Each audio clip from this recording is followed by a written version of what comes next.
Hello നമസ്കാരം. കുറേ നാളായില്ലേ നമ്മളൊരു ലോങ് വീഡിയോ ആയിട്ട് വന്നിട്ട്. ഇന്ന് നമുക്കൊരു സാരി ഷോപ്പിംഗ് വ്ളോഗ് കണ്ടാലോ? ഞങ്ങളുടെ വീട്ടിൽ നിന്ന് ഏതാണ്ട് ഒരു 10-20 മിനിറ്റ് ദൂരേ ഉള്ളൂ കേട്ടോ തിരുവല്ലാമലയ്ക്ക്. തിരുവല്ലാമല എന്ന് പറയുന്നതിനേക്കാളും നല്ലത് കുത്താമ്പുള്ളിക്ക് എന്ന് പറയുന്നതായിരിക്കും കറക്റ്റ്. കുത്താമ്പുള്ളി എന്ന് കേൾക്കുമ്പോൾ തന്നെ എല്ലാവർക്കും മനസ്സിലായിട്ടുണ്ടാവും നമ്മുടെ നെയ്ത്ത് ഗ്രാമം അല്ലെങ്കിൽ കൈത്തറിയുടെ ഒരു കേന്ദ്രം എന്നൊക്കെ വേണമെങ്കിൽ പറയാം കേട്ടോ. കുത്താമ്പുള്ളി വന്നിട്ട് നല്ലൊരു സെറ്റുമുണ്ടോ സാരിയോ ഒരു മുണ്ട് ഷർട്ടൊക്കെ എടുക്കാണ്ട് പോകുന്ന ആൾക്കാർ വളരെ വിരളായിരിക്കും കേട്ടോ.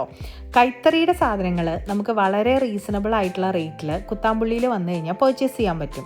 നിങ്ങൾ പല ഫേസ്ബുക്ക് വീഡിയോസിലൊക്കെ കണ്ടിട്ടുണ്ടാവും പല കടകളുടെയും റീൽസൊക്കെ. അതേപോലെ തന്നെയാണ് കേട്ടോ ഇവിടുത്തെ മിക്കവാറും എല്ലാ വീടുകൾക്കും തറി ഉണ്ടാവും. അതേപോലെ അവർക്കൊക്കെ സ്വന്തമായിട്ടുള്ള ചെറിയ ചെറിയ ഷോപ്പുകളും ഉണ്ടാവും കേട്ടോ. നമുക്കിവിടെ വന്നു കഴിഞ്ഞാൽ വളരെ റീസണബിൾ ആയിട്ടുള്ള റേറ്റിൽ നല്ല ക്വാളിറ്റിയിലുള്ള കൈത്തറിയുടെ പ്രോഡക്ട്സ് കിട്ടും.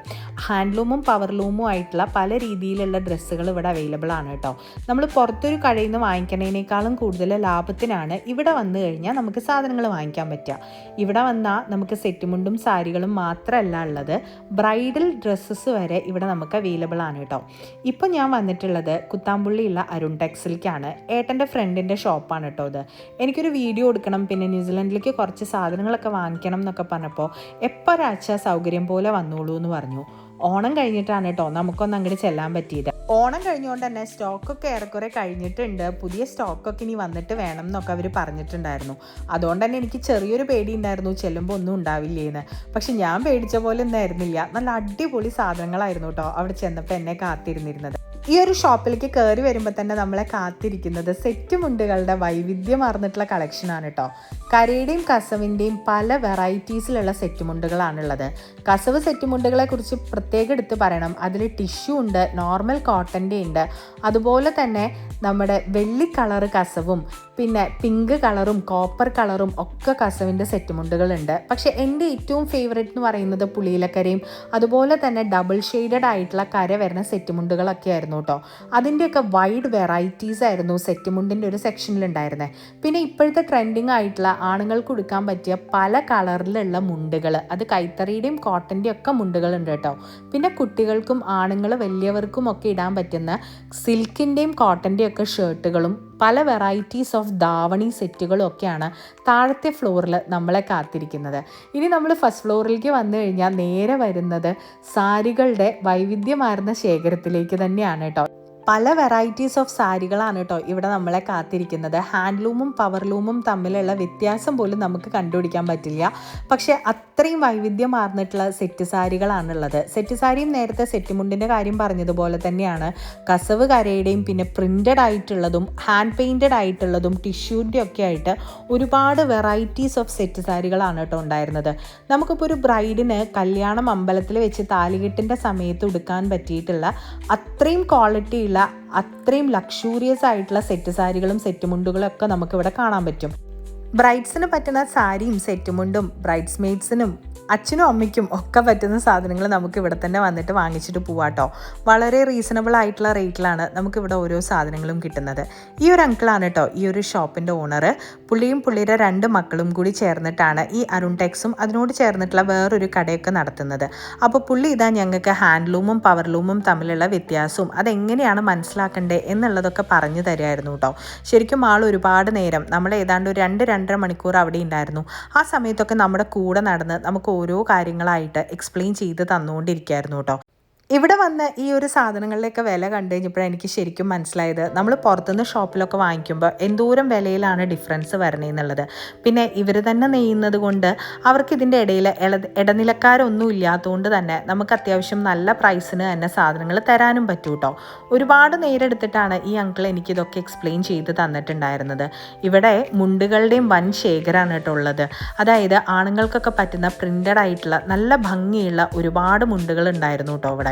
അതൊക്കെ കണ്ടു കഴിഞ്ഞപ്പോൾ ശരിക്കും അത്ഭുതമാണ് ഉണ്ടായിരുന്നത്. കാരണം നമ്മുടെയൊക്കെ ചെറുപ്പത്തിൽ നമ്മൾ കസവിൻ്റെ കരയുള്ള മുണ്ടോ അല്ലെങ്കിൽ കസവ് മുണ്ടുകളോ മാത്രമാണ് കണ്ടിട്ടുള്ളത്. പക്ഷേ ഇവിടെ വന്നപ്പോൾ ശ്രീ പത്മനാഭൻ്റെയും കഥകളിയുടെയും ഒക്കെ പ്രിൻ്റ് ചെയ്തിട്ടുള്ള ഒരുപാട് മുണ്ടുകൾ ഉണ്ടായിരുന്നു. എനിക്കിവിടെ വന്നിട്ട് ഏറ്റവും ഇഷ്ടമായിട്ടുള്ള മറ്റൊരു സെക്ഷനാണ് കേട്ടോ ഈ ഒരു ധാവണിയുടെ സൈഡ്. ഒരുപാട് കളർ വെറൈറ്റീസിലുള്ള അടിപൊളി ധാവണി സെറ്റുകളാണ് ഉണ്ടായിരുന്നത്. നമുക്കൊരു എൻഗേജ്മെൻറ്റിനോ ഹൗസ് വാമിങ്ങിനോ അല്ലെങ്കിൽ നമ്മുടെ ഫ്രണ്ടിൻ്റെ ഏതെങ്കിലും ഒരു കല്യാണത്തിനൊക്കെ ഇടാൻ പറ്റുന്ന നല്ല ഭംഗിയുള്ള ഒരു ഒരുപാട് ധാവണി സെറ്റുകൾ ഉണ്ടായിരുന്നു. കോട്ടണിൽ മ്യൂറൽ പെയിൻറ്റിംഗ് ഒക്കെ ചെയ്തിട്ടുള്ള ഇതുപോലത്തെ ധാവണി സെറ്റുകളും പിന്നെ ടിഷ്യൂവിൻ്റെ ധാവണി സെറ്റുകളൊക്കെ ഉണ്ടായിരുന്നു കേട്ടോ. ഞാൻ ഒരുപാടെണ്ണം വെച്ചൊക്കെ നോക്കിയിട്ടുണ്ട്. അതിൽ 2-3 എടുത്ത് അത് നാട്ടിൽ നിന്ന് വരുമ്പോൾ ഇങ്ങോട്ട് കൊറിയർ ചെയ്യണമെന്നും പറഞ്ഞ് വീട്ടിലെടുത്ത് വെച്ചിട്ടുണ്ടായിരുന്നു കേട്ടോ. അത്രയും ഭംഗിയായിരുന്നു ഇവിടുത്തെ ഈ ഒരു ധാവണി കളക്ഷൻസ് ഉണ്ടായിരുന്നത്. അപ്പോൾ ആ ചേച്ചി, നമുക്കിതൊക്കെ എടുത്തു തരുന്ന ചേച്ചി പറയുന്നുണ്ടായിരുന്നു, മിക്കവാറും സാധനങ്ങളൊക്കെ ഔട്ട് ഓഫ് സ്റ്റോക്കാണ്, ഓണം കഴിഞ്ഞുകൊണ്ട് നല്ല കളക്ഷൻസ് ഒക്കെ പോയിട്ടുണ്ട്, ഇനി ഏതാണ്ട് ഒരു 10-15 ദിവസത്തിൻ്റെ ഉള്ളിൽ കുറേ കളക്ഷൻസ് ഒക്കെ വരും, അപ്പോൾ നിങ്ങൾ വരും, അപ്പോൾ നിങ്ങൾക്ക് ഉറപ്പായിട്ടും കുറേ സാധനങ്ങൾ വാങ്ങിക്കാനുണ്ടാവുന്ന. ഇനി ഇവിടെ ധാവണി സെറ്റ് മാത്രമല്ല, ഈ കാണുന്നതൊക്കെ ബ്ലൗസിൻ്റെ വെറൈറ്റീസ് ആണ്. ബ്രൊക്കേഡും പ്രിൻ്റഡും ആയിട്ടുള്ള ഒരുപാട് ബ്ലൗസിൻ്റെ വെറൈറ്റീസ് ഉണ്ട്. ഈ കാണുന്നതൊക്കെ ആണുങ്ങൾക്ക് കൊടുക്കാൻ പറ്റുന്ന മുണ്ടുകളാണ് കേട്ടോ. നമ്മൾ പണ്ട് കാവ്യമുണ്ട് മാത്രമായിരിക്കും കണ്ടിട്ടുണ്ടാവുക, പക്ഷേ ഇത് നല്ല കൈത്തറിയുടെ കളർ വെറൈറ്റീസിലുള്ള മുണ്ടുകളാണ് കേട്ടോ. നല്ല രീതിയിൽ പുറത്തേക്ക് കൊടുത്തു പോകാൻ പറ്റുന്ന അടിപൊളി മുണ്ടുകൾ. ഇപ്പം നമ്മൾ പോകുന്നത് ഈ ഒരു അങ്കിളിൻ്റെ കൈത്തറി കാണാൻ വേണ്ടിയിട്ടാണ് കേട്ടോ. ഇവർക്ക് സ്വന്തമായിട്ട് തറിയുണ്ട്. അവിടെ തന്നെ നെയ്യുന്ന സാധനങ്ങളാണ് മിക്കവാറും ഇവർ കടകളിലേക്ക് എടുക്കുന്നത്.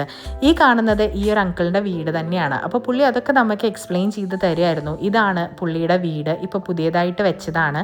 പിന്നെ അവിടെ ബാക്കിൽ കാണുന്ന വീട്ടിലായിരുന്നു അവരാദ്യം താമസിച്ചിട്ടുണ്ടായിരുന്നത് എന്നൊക്കെ ആളിങ്ങനെ പറഞ്ഞു തരുമായിരുന്നു. ഇപ്പോൾ ആളുടെ മൂത്ത മോനും കുടുംബവുമാണ് ആ ഒരു വീട്ടിൽ താമസിക്കുന്നത്. പിന്നെ നേരെ കാണുന്ന വഴി നേരെ നമ്മൾ നടന്നു പോയ ഭാരതപ്പുഴയുടെ തീരത്തേക്കാണ് കേട്ടോ. ഇപ്പം നമ്മൾ പോകുന്നത് ഇവരുടെ തറി കാണാൻ വേണ്ടിയിട്ടും അവിടെ എങ്ങനെയാണ് ഈ ഒരു കസവ് സാരിയും മുണ്ടും ഒക്കെ നെയ്യുന്നത് എന്നൊക്കെ കാണാൻ വേണ്ടിയിട്ടാണ് കേട്ടോ. അപ്പോൾ പുള്ളി തന്നെയാണ് കൊണ്ടുപോയിട്ടുണ്ടായിരുന്നത്. ഇത് ശരിക്കും കണ്ടാൽ നല്ല ഭംഗിയുള്ളൊരു വീട് പോലെ തന്നെയാണ്. ഹലോ,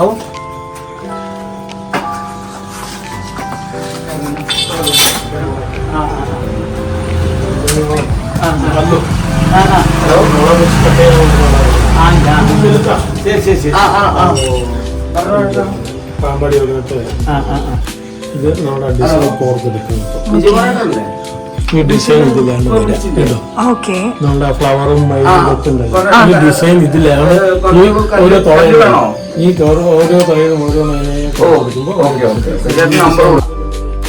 ഈ കാണുന്ന തറയിലാണ് കേട്ടോ നമ്മൾ ഉടുക്കുന്ന സാരികളും സെറ്റുമുണ്ടുകളും മുണ്ടുകളും ഒക്കെ അവർ നെയ്ത് തരുന്നത്.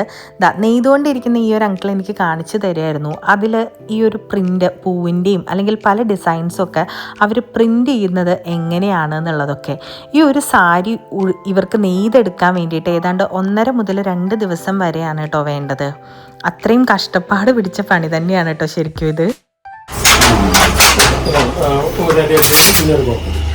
ഇങ്ങനെ ഓരോന്ന് കോർത്ത് വരുമ്പോഴേ ഈ ഡിസൈൻ ഉണ്ടല്ലോ, മെറൂൺ കളറുടെ കോർത്ത് വരുമ്പോഴാണ് ഈ ഡിസൈൻ ചെയ്യുന്നത്. അതേപോലെ അതിന് ചെറിയ ഹസലിന്റെ ഡിസൈൻ മാത്രമേ വരും. ഇപ്പൊ കോർത്തെടുക്കണ്ടല്ലോ, ആ ഡിസൈൻ മാത്രമേ വരും, ബാക്കിയൊക്കെ വൈറ്റ് ആയിരിക്കും. പിന്നെ നമുക്ക് നോർമലി ഒരു സാരി ഇതായി വരാൻ എത്ര ടൈം എടുക്കും? 1.5 ദിവസം. 2 ദിവസം. പ്ലെയിൻ ആണെങ്കിൽ 1.5 ദിവസം ഈ നെയ്യുന്ന സാരി 1.5 ദിവസം കൊണ്ട് നെയ്യാൻ പറ്റും. 1 ദിവസം കൊണ്ട് ഒരു സാരി നെയ്യാം. ഇതിലും കൂടിയ ഡിസൈനുകളുണ്ട്, ടിഷ്യൂവും ഇതൊക്കെ വരുന്നത്. നമ്മൾ ഉടുക്കുന്ന പല സാരികളും സെറ്റുമുണ്ടുകളും ഒക്കെ ഒരുപാട് പേരുടെ അധ്വാനത്തിൻ്റെ ഫലം തന്നെയാണ് അല്ലേ. ആദ്യമൊക്കെ ഞാൻ വിചാരിച്ചിട്ടുണ്ടായിരുന്നു കേട്ടോ ഈ സാരിയൊക്കെ നെയ്യുന്നത് വളരെ ഈസി ആയിട്ടുള്ള പണിയാണെന്ന്. പക്ഷേ ഇവിടെ വന്നിട്ട് ഇതിൻ്റെ ഒരു സെറ്റപ്പ് കണ്ടപ്പോഴാണ് എനിക്ക് മനസ്സിലായത് എന്തോരം കഷ്ടപ്പെട്ടിട്ടാണ് അവർ ഓരോ സാരിയും നിർമ്മിച്ചെടുക്കുന്നത് എന്നുള്ളത്. കാരണം 1.5 മുതൽ 2 ദിവസം വരെയൊക്കെയാണ് കേട്ടോ അവർ നോർമലായിട്ടുള്ളൊരു സാരി പ്രിൻ്റ് ചെയ്യാൻ വേണ്ടിയിട്ട് എടുക്കുന്നത്. എന്ത് കഷ്ടപ്പാട് പിടിച്ച പണി തന്നെയാണ് അല്ലേ ഇതൊക്കെ. പേപ്പറിലാണ് അടിക്കുന്നത്. അത് വെച്ചിട്ടാണ് ഇത് അടിക്കുന്നത്. ഓരോ ഇതിൽ എത്ര പുള്ളി വരുന്നുണ്ട് അത് നോക്കി അടിച്ചിട്ടാണ് ഇപ്പോൾ കാലമായി.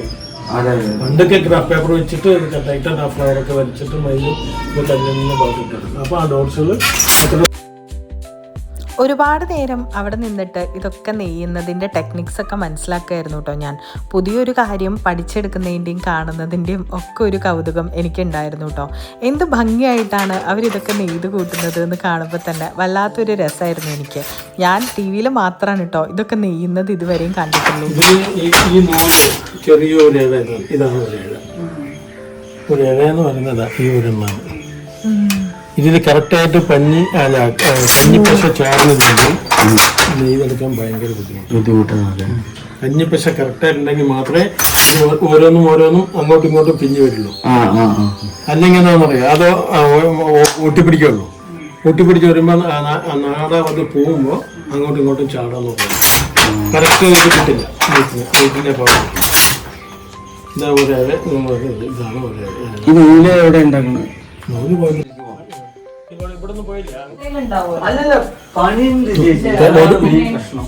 അതായത് ഇത് ഒരെണ്ണം നെയ്യണമെങ്കിൽ ഇവനും വേണം, ഇയാളുടെ ഭാര്യയും വേണം. ഈ നൂലൊക്കെ ചുറ്റി കൊടുക്കുന്നത് ഭാര്യ, നെയ്യുന്നത് ആണുങ്ങൾ. ഈ സാധനങ്ങളൊക്കെ ഉണ്ടാക്കി കൊടുക്കണ്ടേ? അപ്പൊ ദാ പുള്ളി പറഞ്ഞതുപോലെ ഇതൊരു ടീം വർക്ക് തന്നെയാണ് കേട്ടോ. ഏതൊരാണിന്റെ വിജയത്തിന് പിന്നിലും ഒരു പെണ്ണുണ്ടാവും എന്ന് പറയില്ലേ, അതുപോലെ തന്നെ. അപ്പൊ ശരി, പിന്നെ കാണട്ടോ.